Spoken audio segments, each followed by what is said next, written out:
একটি দুর্ধর্ষ হত্যাকাণ্ড দেখবেন, পৈশাচিক হত্যাকাণ্ড। বিএনপির কিশোরগঞ্জের মিঠা মাইন উপজেলার একজন বিএনপি সভাপতি পদে অধিষ্ঠিত ছিল, সেই নেতাকে সশস্ত্র সংগঠন তারা খোলামেলাভাবে কুপিয়ে হত্যা করে। এই হত্যাকাণ্ড দেশে যাতে না ঘটে, আইন শৃঙ্খলা বাহিনীর সাথে মিলেমিশে আপনাদের এলাকায় একটি যুবদল, বিএনপি, শ্রমিক দল যারা আছেন, যারা সাহসী পুরুষ ছেলে আছেন, তারা মিলে একটি সাহসী সংগঠন তৈরি করবেন এলাকায় এলাকায়, যাতে এই সন্ত্রাসী গ্রুপ কাউকে ওপেন হত্যা করতে না পারে। কারণ দেখতে পেয়েছেন গতকাল মাঝদায় নারায়ণগঞ্জ চুরির সময় দুই যুবককে ধরে একটিকে একবারে জায়গায় মেরে ফেলছে। এরকম যদি মেরে না ফেলেন তাহলে হত্যাকাণ্ড বন্ধ হবে না। এই হত্যাকাণ্ডের জন্য দেশের অবস্থা ভয়াবহ রূপ ধারণ করবে যদি যুবদল, ছাত্রদল যারা আছেন, পুলিশ বাহিনী যারা আছেন, সবাই মিলে ঐক্য করে একটি সংগঠন তৈরি করবেন, যাতে এইভাবে নরপৈশাচিক হত্যাকাণ্ড না ঘটে।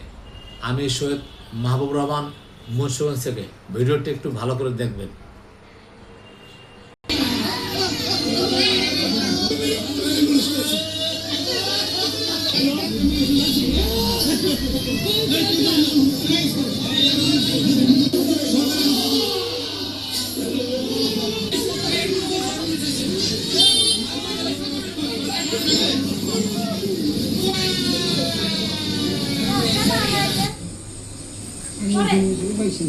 প্রথমে জাহাঙ্গীর শিকদারকে রাত আনুমানিক 11টা 30 আমাদের জরুরি বিভাগে আনার পরে তাকে আমরা মৃত অবস্থায় পাই।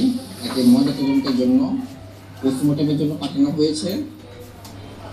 এবং জখমি হাদিস মিয়া, বয়স 30 বছর, তাকেও আমরা গুরুতর আহত অবস্থায় আমাদের জরুরি বিভাগে পাই এবং তাকে এই হাসপাতালে ভর্তি করা হয়েছে।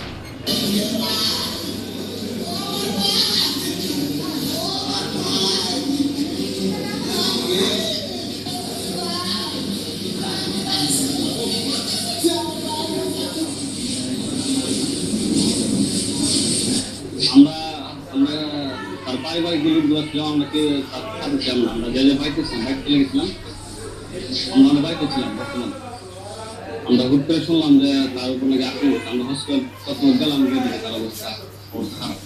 তখন আমরা নিয়ে আসতাম, ডাক্তার বললো যে বাকি সন্ত্রাসীরা ছিল, এর মধ্যে একজন ধরা পড়ছে, আর বাকি দুজন এখন যাই না। বাকি তার মধ্যে আমরা আইডেন্টিফাইয়ের মধ্যে ইনশাল্লাহ আশা করি তার সন্ধান পাবো। আমরা মাত্র নামাজ টামাজ করে শুইছি, এর মধ্যে আমার একজন ফোন দিছে যে জাহাঙ্গীর কোবাইল আছে, তাড়াতাড়ি গাড়ি নেওয়া, অ্যাম্বুলেন্স নেওয়া, ইয়াতে বালিখোলা আস। আমি বালিখোলা গেছি, উচ্চে ট্রেন করে বালিখোলা তাই না মেডিলেভে আনছি। পরে ডাক্তারে বলছে যে মারা গেছে।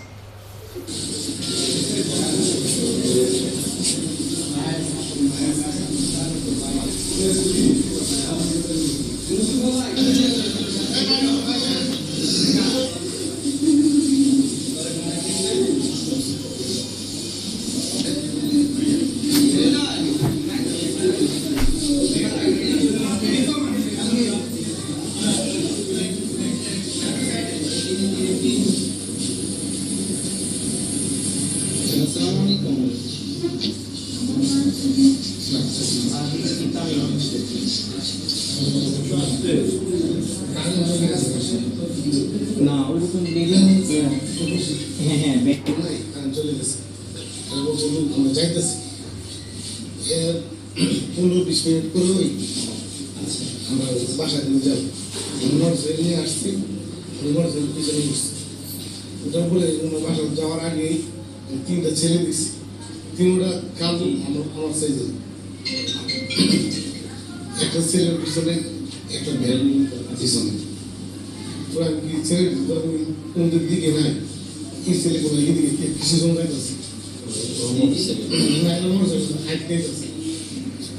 বলে আমি মনে করি কান্না তাড়াতাড়ি গেছি আমার সামনে গিয়া গাড়িটা স্ট্যান্ড প্রথম পর্যায়ে পিছনটা তিন দেয় উঠবে গেছে আমি গিয়া ফিরাইছি দিকে আমি হাঁটতেছি তারপর আমি একটা ধরে গেছি আর দুটো গেছে একটা ধরে আটকাইছি আটকে পরে আমি তাড়াতাড়ি কোনো মতো রিক্সা করছি বাইরে উঠছি হসপিটাল আসছি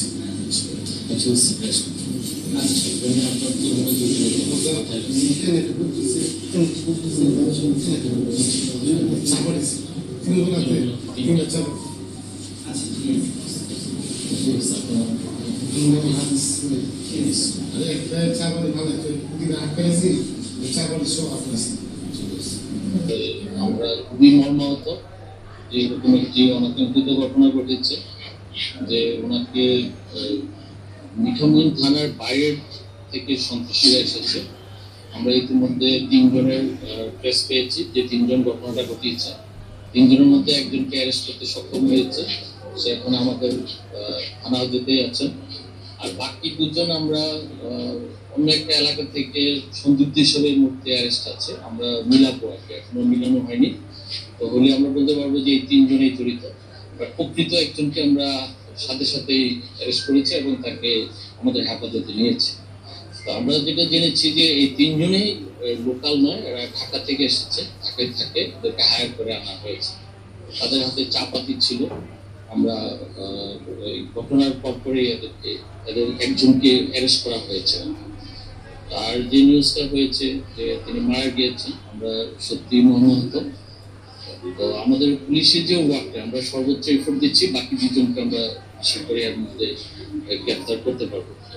আপনারা জানেন যে তিনি এখানকার বিএনপির সভাপতি এবং যেহেতু রাজনীতি করেন, আমরা প্রাথমিকভাবে চিন্তা করছি যে পেছনে কোনো কারণ থাকতে পারে। ওই কারণটা আমরা জানার চেষ্টা করছি। বাট কারণ আছে, এটা সত্য, নাহলে ঢাকা থেকে হায়ার করে আনা হতো না। আমরা এই মোটিভটা বের করার চেষ্টা করছি। পূর্ব পরিকল্পিত অবশ্যই, যেহেতু ঢাকা থেকে হায়ার করে এনেছে নিঃসন্দেহে।